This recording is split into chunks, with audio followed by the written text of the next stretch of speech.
ಪಂಚಮಸಾಲಿ ಲಿಂಗಾಯತ ಜಾತಿ ಗಣತಿ ಸಭೆಯಲ್ಲಿ ಗದ್ದಲ ಮುಂದುವರಿತಾ ಇದೆ. ಹುಬ್ಬಳ್ಳಿಯಲ್ಲಿ ನಿನ್ನೆ ರಾತ್ರಿ ನಡೆದಂತಹ ಸಭೆಯಲ್ಲಿ ಕೋಲಾಹಲ ಜೋರಾಗಿತ್ತು. ಧರ್ಮದ ಕಾಲಂನಲ್ಲಿ ಏನ್ ಹಾಕಿಸ್ಬೇಕು ನಾವು, ಲಿಂಗಾಯತರು ಅಂತನಾ ಅಥವಾ ಹಿಂದೂ ಅಂತನಾ? ಈ ಗೊಂದಲ ಗದ್ದಲ ಕೋಲಾಹಲ ಮುಂದುವರಿತಾ ಇದೆ.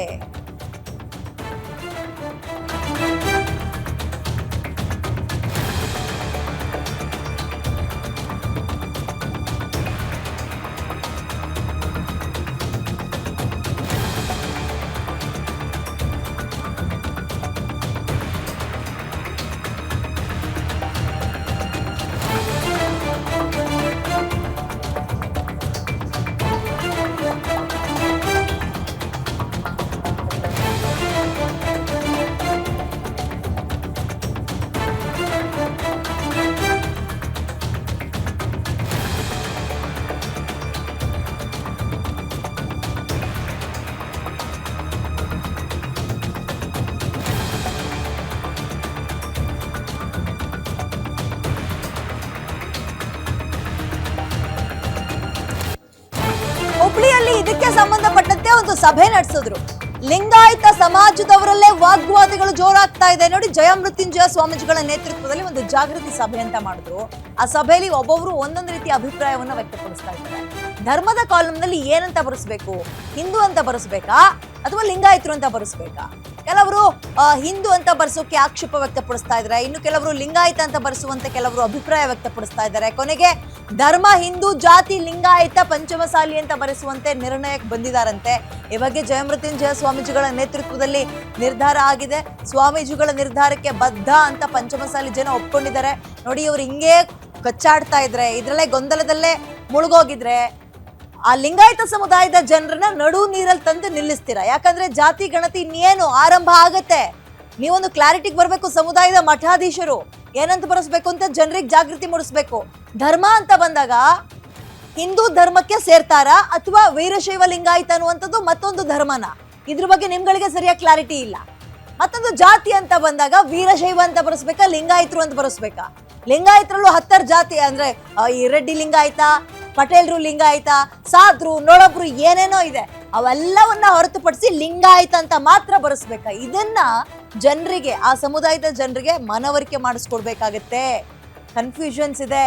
ನೀವು ಆದಷ್ಟು ಬೇಗ ಇತ್ಯರ್ಥ ಮಾಡ್ಕೊಂಡು ಒಂದು ಪ್ರೆಸ್ ಬ್ರೀಫಿಂಗ್ ಮಾಡಲಿಲ್ಲ, ಜನರ ಗಮನಕ್ಕೆ ಹೋಗ್ಲಿಲ್ಲ ಅಂದ್ರೆ ಅಗೇನ್ ಲಿಂಗಾಯತ ನಂಬರ್ಸ್ ನಲ್ಲಿ ವೇರಿಯೇಷನ್ ಆಗುವ ಸಾಧ್ಯತೆ ವಿಪರೀತವಾಗಿ ಸ್ಟ್ರಾಂಗ್ ಆಗಿದೆ. ಒಂದು, ಇನ್ನು ಹಿಂದೂ ಧರ್ಮಕ್ಕೆ ಸೇರ್ತಾರ ಅಥವಾ ಅದನ್ನ ಬದಲಾಯಿಸಿದಿರ, ಪ್ರತ್ಯೇಕ ಧರ್ಮ ಅಂತ ಅನೌನ್ಸ್ ಮಾಡಿದಾರ, ಕನ್ಫರ್ಮ್ ಮಾಡಿ ಜನಕ್ಕೆ. ವೀರಶೈವ ಲಿಂಗಾಯತ ಅನ್ನುವಂಥದ್ದು ಒಂದು ಧರ್ಮನ ಅಥವಾ ಜಾತಿನ? ಇದ್ರ ಬಗ್ಗೆ ಕನ್ಕ್ಲೂಷನ್ಗೆ ಬನ್ನಿ. ಒಂದು. ಎರಡನೇದು, ಜಾತಿ ಅಂತ ಬಂದಾಗ ಲಿಂಗಾಯತರು ಅಂತ ಬರೆಸ್ಬೇಕಾ ಎಲ್ಲರೂ ಸೇರಿ, ಅಥವಾ ಲಿಂಗಾಯತರು ಅಂತ ಬರ್ಸೋದು, ವೀರಶೈವ ಅವರು ವೀರಶೈವ ಅಂತ ಬರ್ಸೋದ? ಇದರಲ್ಲಿ ಲಿಂಗ ಪೂಜೆ, ಇಷ್ಟಲಿಂಗ ಪೂಜೆ, ಹೀಗೆ ಜಂಗಮರು ಬೇಕಾದಷ್ಟು ಲಿಂಗಾಯತರಲ್ಲೇ ಇದಾವೆ.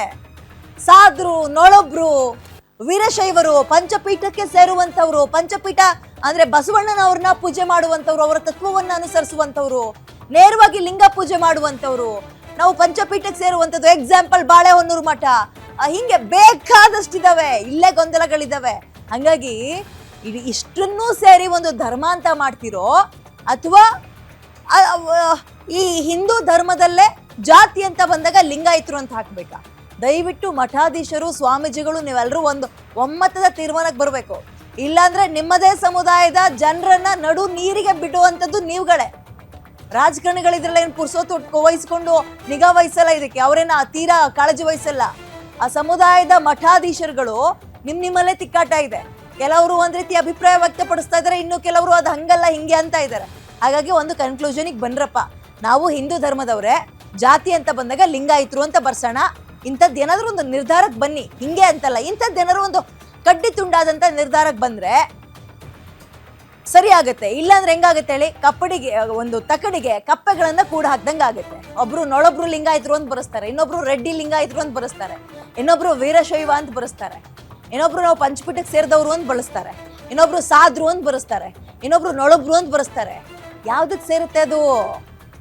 ದಯವಿಟ್ಟು ಮಠಾಧೀಶರು ಇದ್ರ ಬಗ್ಗೆ ಗಮನ ವಹಿಸಬೇಕು. ಇಲ್ಲ ಅಂತ ಹೇಳಿದ್ರೆ ನಿಮ್ಮದೇ ಸಮುದಾಯದ ಜನರ ನಂಬರ್ಸ್ನ ನೀವು ನಡು ನೀರಿಗೆ ತಂದು ನಿಲ್ಲಿಸ್ತೀರಿ. ಆದಷ್ಟು ಬೇಗ ಒಂದು ಇತ್ಯರ್ಥ ಮಾಡ್ಕೊಳ್ಳಿ, ಒಂದು ಪ್ರೆಸ್ ಬ್ರೀಫಿಂಗ್ ಕೊಡಿ, ಜನರ ಗಮನಕ್ಕೆ ತನ್ನಿ. ನೋಡಿ, ನಿಮ್ಮ ಮನೆಗಳಿಗೆ ಇಂತಿಂಥ ಪ್ರಶ್ನೆಗಳನ್ನು ಕೇಳ್ಕೊಂಡು ಬರ್ತಾರೆ. ಆರ್ಥಿಕವಾಗಿ, ಶೈಕ್ಷಣಿಕವಾಗಿ, ಸಾಮಾಜಿಕವಾಗಿ ನೀವೆಷ್ಟು ಮುಂದುವರೆದಿದ್ದೀರಾ ಅಥವಾ ಹಿಂದುಳಿದಿದ್ದೀರಾ, ನಿಮಗೆ ಮೀಸಲಾತಿ ಕೊಡ್ಬೇಕಾ ಅನ್ನೋದಕ್ಕೆ ಸಂಬಂಧಪಟ್ಟಂತೆ ಒಂದು ಜನಗಣತಿಯನ್ನ ಮಾಡೋಕ್ಕೆ ಟೀಚರ್ಸ್ಗಳು ಬರ್ತಾರೆ. ಆಗ ನೀವೇನು ಹೇಳಬೇಕು ಅಂದ್ರೆ ಅಂತ ಕ್ಲಾರಿಟಿ ಕೊಡಿ, ಜನಕ್ಕೆ ಕ್ಲಾರಿಟಿ ಕೊಡಬೇಕು.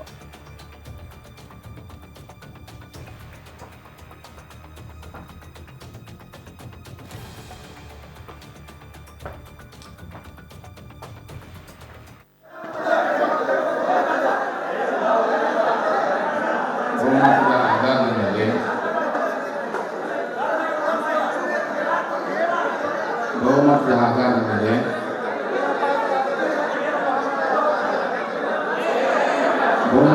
ಮೇಲೆ ಅದಕ್ಕೆ ನಾನು ಬಹುಮತದ ಮೇಲೆ ಆ ಒಂದು ವಿಚಾರವನ್ನು ವಕೀಲರ ಪರಿಷತ್ತಿನ ಅಭಿಪ್ರಾಯ, ಸಮಾಜದ ಅಭಿಪ್ರಾಯ ಮೇರೆಗೆ ಆ ಒಂದು ಘೋಷಣೆಯನ್ನು ಮಾಡ್ತಾ ಇದ್ದೀನಿ ಎನ್ನುವಂಥ ಮಾತನ್ನು ಈ ಸಂದರ್ಭದಲ್ಲಿ ಇಚ್ಛೆಪಡ್ತೀನಿ. ಜೈ ಪಂಚಮಸಾಲಿ बोलो भगवान बस कोड़ी ना कोड़ी उसको बोलो भगवान बसवेश्वर महाराज क्या पढ़ ತಿಳಿದಿಲ್ಲ 70 ವರ್ಷದೊಳಗ ಕುಂಡದಿಂದ ಇವ್ರು ಕುಂಡವ್ರಿ ಬರ್ಲಿ ಈ ಕುಂಡೂರು ಮಂಗ್ಯ ಕುಂಡೂರು ಈ ಗದ ಕೊಲೆ ಮಾಡ್ಯಾರ 10 ಸಾಲ ಅಂತ ಮುಖ್ಯಮಂತ್ರಿ ಆಗ್ತಾರೆ ಅಂತ ಹೇಳಿ ಕೊಲೆ ಮಾಡ್ಯಾರ. ನನ್ನ ಸಮಾಜದವರೆಲ್ಲ ಕೊಲೆ ಮಾಡ್ಯಾರ. ಯಾ ಮಂಗ್ಯ ಕುಂಡೂರು ಮಾತಾಡ್ತಾರೆ ಕುಂಡೂರು ಕರ್ಕೊಂಡು ಸರ್ ಮಾತಾಡಿ ಸರ್. ನೋಡ್ರಿ ಕುಂಡೂರು ಮಾತಾಡಿ ಕುಂಡೂರು ಮಾತಾಡೋ ಅವಕಾಶ ಕೊಡಿ. ಈಗ ಮಂಜುನಾಥ್ ಕುಂದೂರು ಅವರು ಎಲ್ಲ ಕುಂತ್ಕೊಳ್ರಿ. ಕುಂದೂರು ಸಾಹೇಬ್ ಮಂಜುನಾಥ್ ಮಾತಾಡಿ. ಕುಂದೂರು ಸಾಹೇಬ್ ನಾನು ಅದಕ್ಕೆ ಕುಂದೂರು ಮಾತಾಡ್ಬೇಕು. ಕುಂದೂರು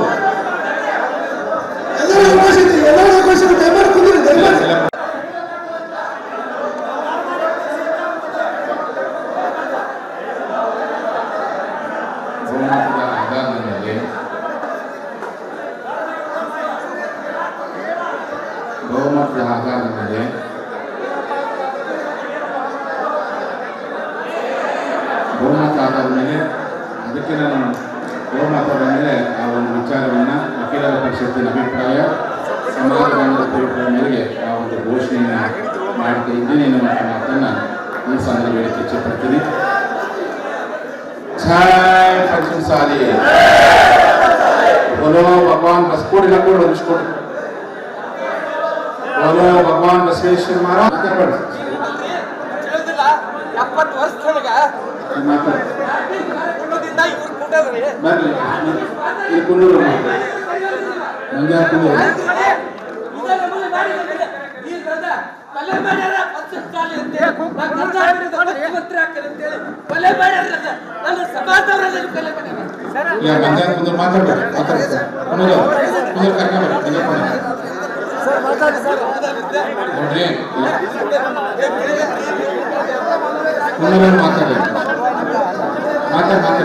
ಕುಂಡೂರು ಮಾತಾಡೋ ಅವಕಾಶ ಕೊಡಿ. ಈಗ ಮಂಜುನಾಥ್ ಕುಂದೂರು ಅವರು ಎಲ್ಲ ಕುಂತ್ಕೊಳ್ರಿ. ಕುಂದೂರು ಸಾಹೇಬ್ ಮಂಗ್ಯ ಕುಂದೂರು ಮಾತಾಡಿ. ಕುಂದೂರು ಸಾಹೇಬ್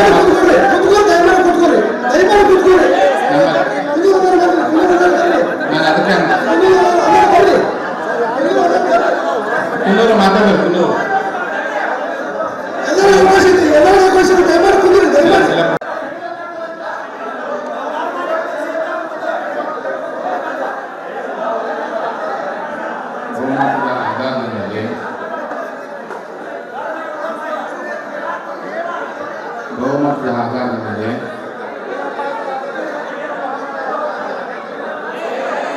ಬಹುಮತದ ಆಧಾರದ ಮೇಲೆ ಅದಕ್ಕೆ ನಾನು ಬಹುಮತದ ಮೇಲೆ ಆ ಒಂದು ವಿಚಾರವನ್ನು ವಕೀಲರ ಪರಿಷತ್ತಿನ ಅಭಿಪ್ರಾಯ, ಸಮಾಜದ ಅಭಿಪ್ರಾಯ ಮೇರೆಗೆ ಆ ಒಂದು ಘೋಷಣೆಯನ್ನು ಮಾಡ್ತಾ ಇದ್ದೀನಿ ಎನ್ನುವಂಥ ಮಾತನ್ನು ಈ ಸಂದರ್ಭ ಹೇಳಿಕ್ಕೆ ಇಚ್ಛೆಪಡ್ತೀನಿ.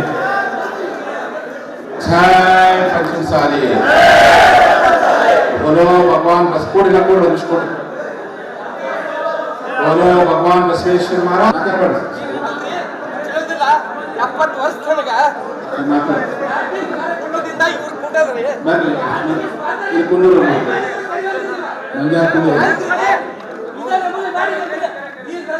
ಕೊಲೆ ಮಾಡ್ಯಾರ ಪಂಚಮಸಾಲಿ ಅಂತೇಳಿ ಮುಖ್ಯಮಂತ್ರಿ ಆಗ್ತಾರೆ ಅಂತೇಳಿ ಕೊಲೆ ಮಾಡ್ಯಾರ ನನ್ನ ಸಭಾದವರೆಲ್ಲ ಕೊಲೆ